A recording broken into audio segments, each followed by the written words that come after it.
The Amazon isn't the only place the Cargill McMillans have come under fire for bulldozing. There's also Duluth, Minnesota. Yes, Duluth. But what does that have to do with Cheerios? Let me explain. As you know, despite being one of the wealthiest and most powerful families in the world, the Cargill McMillans are notoriously secretive. Bloomberg has called them one of America's richest but least known corporate dynasties. For the most part, they maintain a very low profile. Here's one rare exception. James Cargill and his wife Kathy live at the end of this private road in Birchwood, Wisconsin. But in recent years, Kathy's company North Shore Limited has been quietly buying up properties in Duluth's Park Point neighborhood, a narrow sandbar extending out into Lake Superior.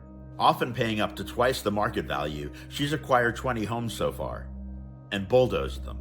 Not surprisingly, this has caused some concern amongst the neighbors. When approached by the Duluth News-Tribune for comment, Kathy Cargill declined to share her plans and instead threatened to sue the newspaper if they published any information. She did, however, offer this.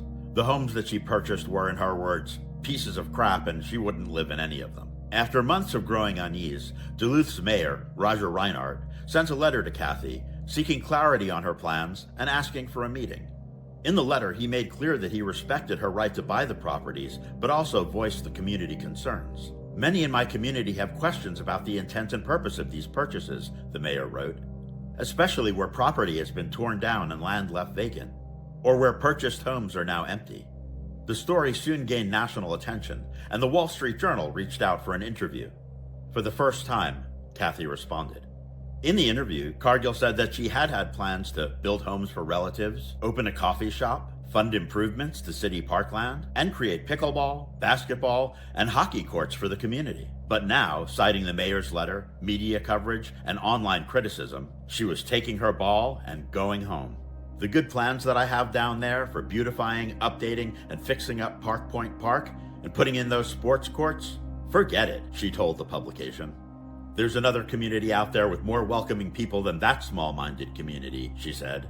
She continued, I think there's an expression we all know. Don't pee in your Cheerios.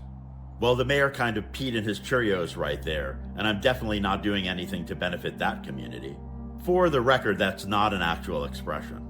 The actual expression, used to call out someone in a surly mood, is, who peed in your Cheerios?